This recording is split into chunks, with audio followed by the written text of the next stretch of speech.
Hello, my name is Marissa Teague, and this is my presentation on creating a positive classroom environment. So, as you know, I'm a first grade teacher. I believe my CEP paper reflects my personal philosophy, research based strategies, and lived experiences. I truly aim to have a safe, student centered classroom and believe it is the foundation for learning. I wholeheartedly believe if the student doesn't feel safe, then us as teachers are not doing our jobs. I also remember when I received a compliment from a student where he just told me he feels safe with me. So ever since then, my biggest goal as a teacher is to always make sure my students feel safe. I also aim to nurture not just academic growth, but emotional safety and identity.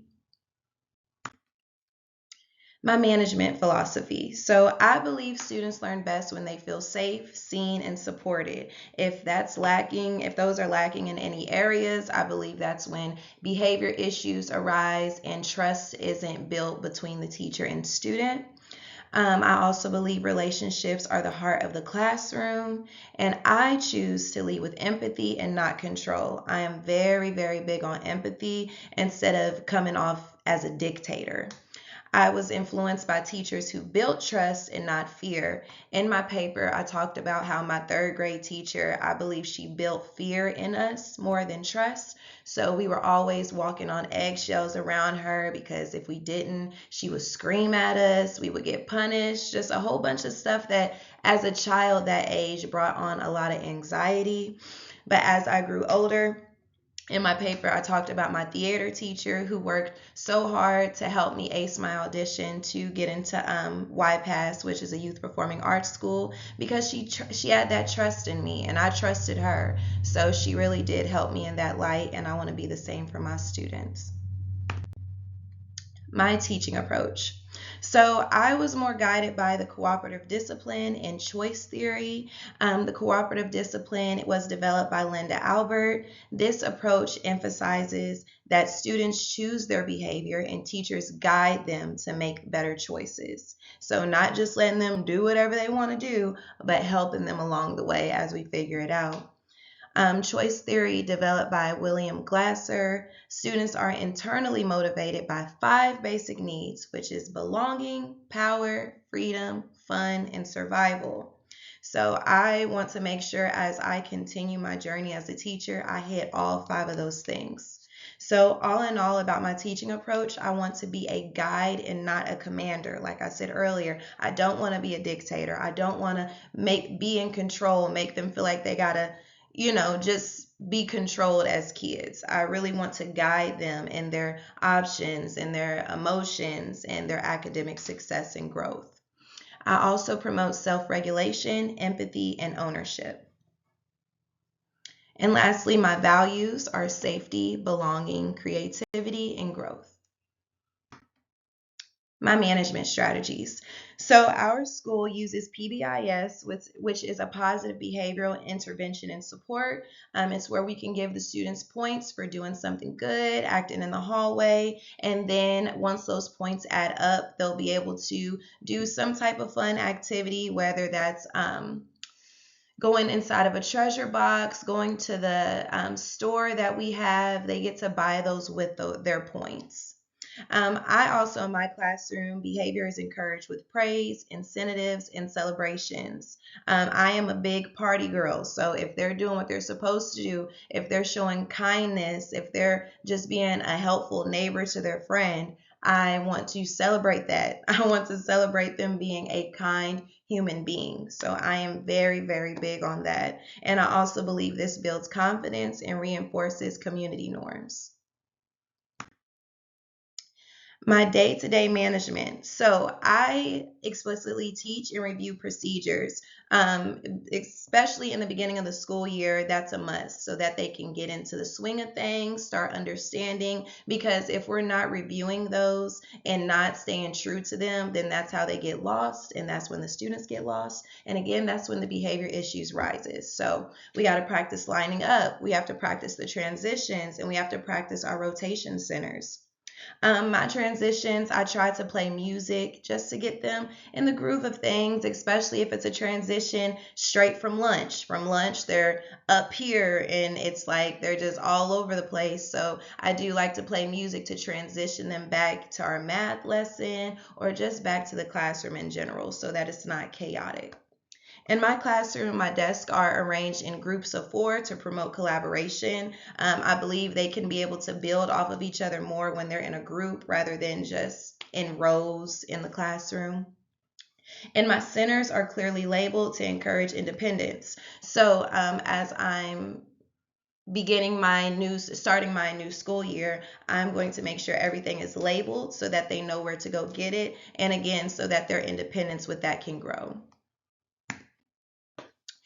My favorite, emotional safety. I use trauma informed practices such as my cool down corner. I love, love, love my cool down corner. I always want to make sure my cool down corner makes the student feel safe and comfortable, especially with them being 6, 7 years old, fresh out of kindergarten. They need that. So, my cool down corner consists of pillows, sensory toys, and fidgets.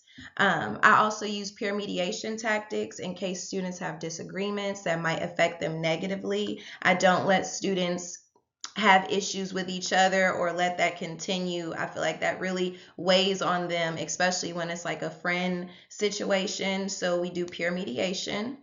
And emotional regulation is taught just like academics. I love to focus on emotions with my students and not just push them aside just because they're young. I feel like since they're first grade, that's where that foundation of their emotions and knowing who they are and just finally waking up begins to start. And I also believe a calm environment equals calm minds and equals peace. I want my students to feel peaceful in the classroom and not chaotic. Cultural responsive teaching. I teach in a predominantly Black school, so representation matters. Black excellence is celebrated year round, not just during Black History Month, even though that's one of my favorite months because the students love learning about people and love learning about their culture. So I try to include books and lessons that reflect student identity. Cultural connections. I try to invite families to share cultural traditions such as birthdays. If they celebrate their birthday in a different way, let's bring that to the classroom. Let's let the students experience that than just the regular good old fashioned birthday party. And I also let them do show and tell. So anything that reminds them of their culture, I encourage them to bring that in so that they can show it to the classroom. Also, my classroom visuals include student art and affirmations. My whole classroom has nothing but student art, like pictures they drew, their work, and of course, positive affirmations for them. And lastly, students are more empowered when they feel seen in the curriculum. So, again, with my student being predominantly all Black, I do try to connect them to, what should I say? Oh, I can't go back. I try to connect them to Black leaders, African American leaders, so that they can connect with them and see, hey, maybe one day I'll be able to be like that. Rules and procedures. So routines equal safety, and I am big on that. So I do daily morning meetings. I greet them at the door, whether that's with a hug, whether that's with a smile, a handshake. I do check-ins with them. Hey, how you feeling today? You look like you came in a little sleepy. Do you need a little nap? And we also do classroom rules, which are co-created with the students in the first week. So I asked the students what do they feel like our classroom rules should be, and then I take a vote and we go about it, and then that's when I make them sign their name and stay committed to it in case they ever slack or accidentally mess up on one of the rules. It's just to reassure them that, hey, we talked about this before. Let's make sure we're still sticking with it because you did sign your name on that line.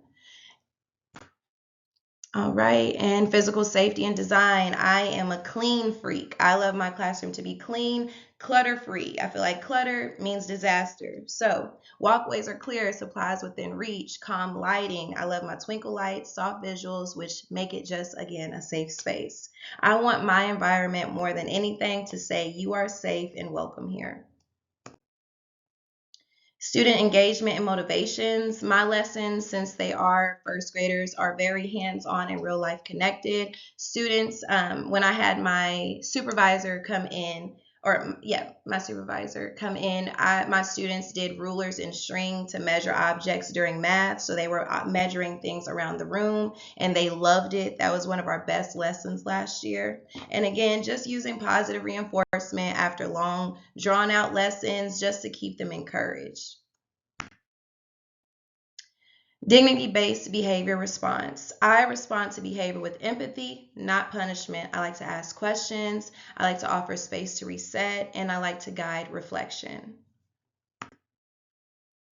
Family and community collaboration. Families are partners in everything that we do, so I make sure that they stay connected through Class Dojo, weekly newsletters, and I also reach out to them with positive behaviors rather than bad behaviors. I feel like you shouldn't always reach out to parents just to let them know when their student is doing wrong. And my final reflection. So, classroom management isn't about control, it's about connection. My goal is to lead with empathy, create a community of safety, joy, and growth. When students feel safe, they can become who they are created to be, which I wholeheartedly believe kind human beings. So, got to have that emotional safety, got to have that physical safety, and just have to have, again, that classroom management. So my name is Marissa, and I appreciate your time.